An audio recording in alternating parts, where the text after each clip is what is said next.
so glad you're here. Tonight, I have a story for you. A story about a boy named Eli. Eli wasn't like the other children in his village. He was quiet, curious, always listening to the wind, always staring at the stars, as if they were whispering secrets only he could hear. One evening, as the sun dipped behind the hills, Eli wandered into the forest near his home.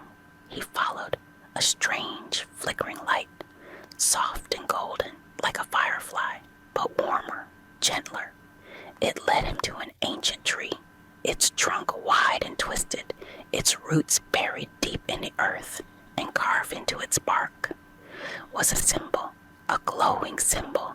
Eli reached out, his fingers trembling, and the moment he touched it, a soft breath in, a surge of warmth flooded through his body. He gasped, but no sound came out, only light pouring from his fingertips, dancing around him, swirling like mist. Eli had awakened something. He didn't know it yet, but that night, beneath the whispering leaves, he had taken his first step toward becoming something more, someone extraordinary, someone destined to help mankind. But powers, as beautiful as they are, can be hard to understand and even harder to control. Let me tell you what happened next.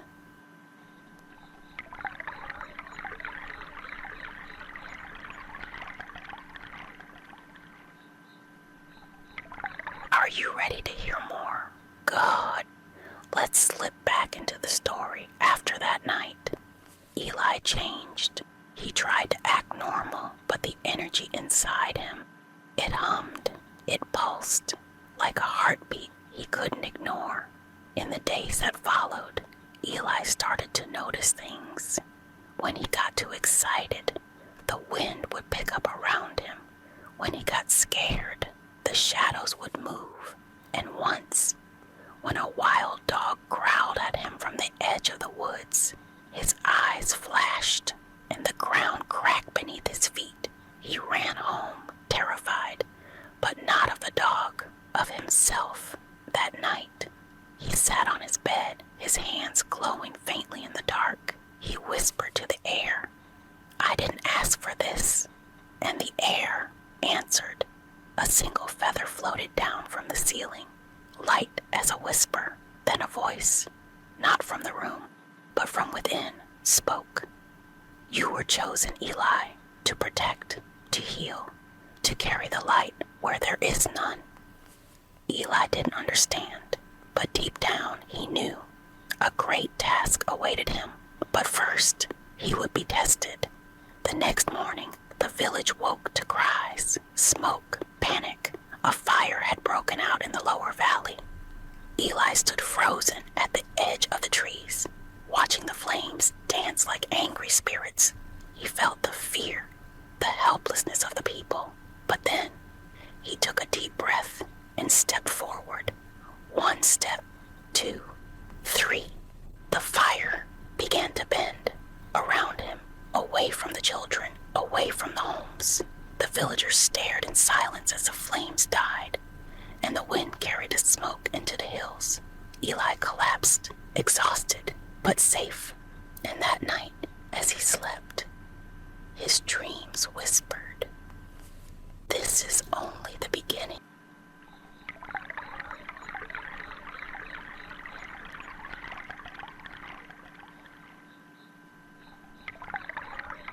Welcome back, listener of stories and seeker of soft sounds. Let's return to our young hero, Eli. After the fire, the village saw him differently. Some were afraid, others in awe. But Eli, he felt more alone than ever. He began to walk farther from the village each day, searching for something, answers, purpose, someone who might understand. One morning, deep in the forest, he heard it, a melody, not a bird, not the wind, but a song, hummed low and slow, Drawn to the sound, Eli pushed through the trees, his fingertips brushing leaves as he passed. Then he saw her, sitting beside a small pool of water, her reflection dancing with the ripples. Long, dark hair, skin like moonlight, eyes silver, not gray, silver. She stopped humming and turned to him. "You're late," she said. Eli blinked. He didn't speak. He couldn't. She stood, walked toward him, and placed a hand over his heart. "It started, hasn't it?" she whispered. "The powers, the fire." The voice Eli finally spoke. "Who are you?" She smiled. "I'm like you, but older, quieter, wiser, I hope." Then she opened a small cloth bundle, revealing a stone, black, veined with silver.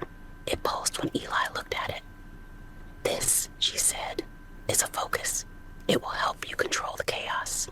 Eli reached for it, and the moment his fingers touched the stone, he felt everything. The wind, the sky, the stars, the pain of others, the heartbeat of the world. The girl held his hand steady. "You are not alone, Eli. There are more of us, and something is coming. Something dark." In the silence, a raven called in the distance. "Meet me at the stone circle by the next moon," she said. Then she disappeared into mist. Eli stood there, stone in hand, heart racing, mind spinning. He wasn't just special. He was part of something far greater. And the shadows, they were watching.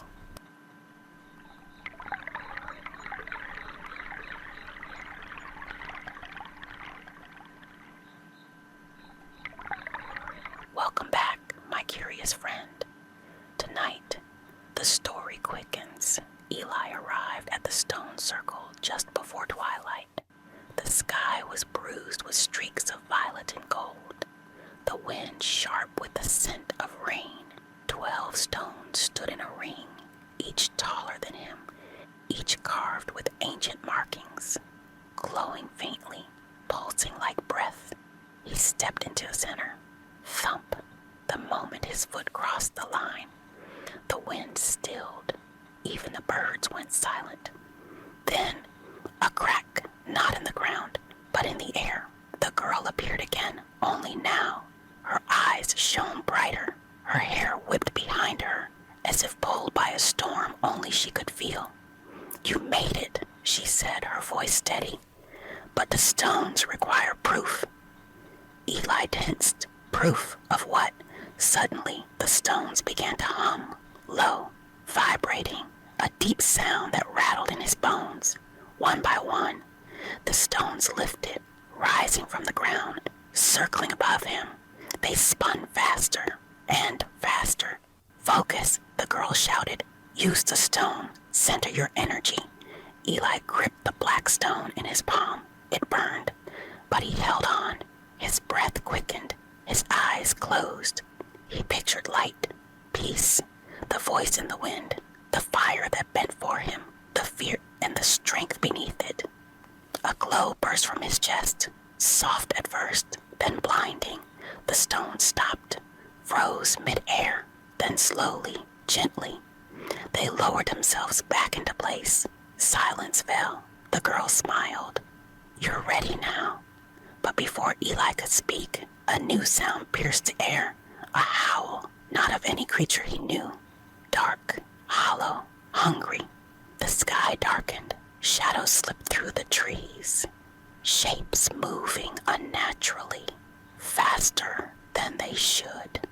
Watching, the girl stepped in front of Eli. "The trials are over," she whispered. "Now we fight."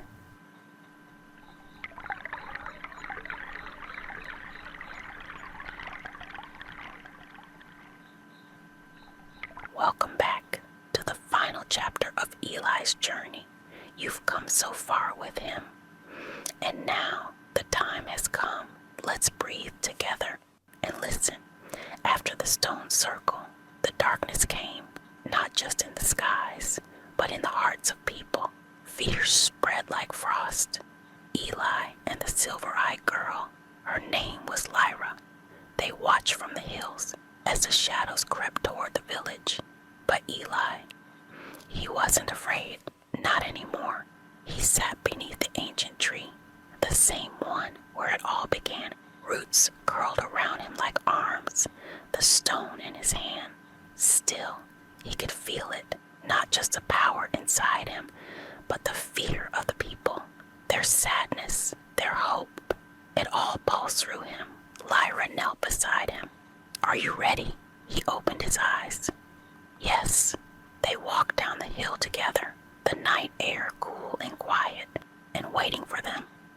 In the clearing, just beyond the village, was it the dark force? Not a beast, not a man, but a shifting shadow, a living storm of despair. It rose above them, taller than the trees, its voice a thousand whispers. "You are not enough," it hissed. "You are only a child." But Eli stepped forward, calm, still. "I am many," he whispered.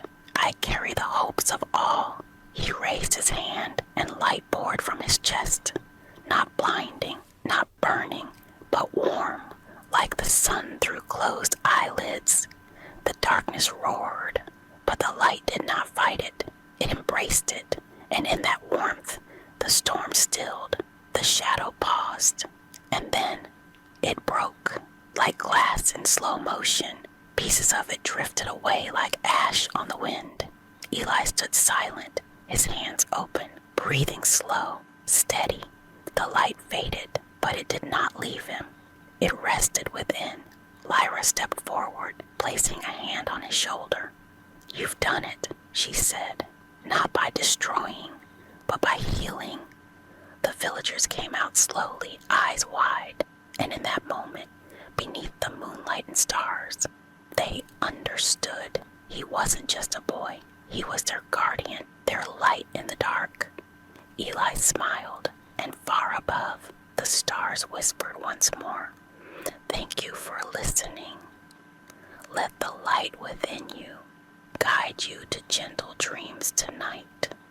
Good night, traveler, and remember, even in the darkest places, you are never alone."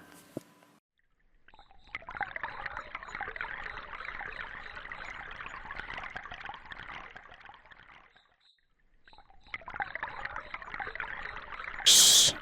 You've reached the end of our story for now. Thank you for listening so deeply, so softly. If this story warmed your heart or gave you even a moment of peace, please consider subscribing. It means the world to me, and it helps more dreamers find their way to these quiet tales. Leave me a whisper in the comments. Let me know what you'd like to hear next. A new hero, another journey, or maybe just a night of soft sounds. You are safe here. You are welcome here, always. Until next time, rest easy and let your dreams take you further.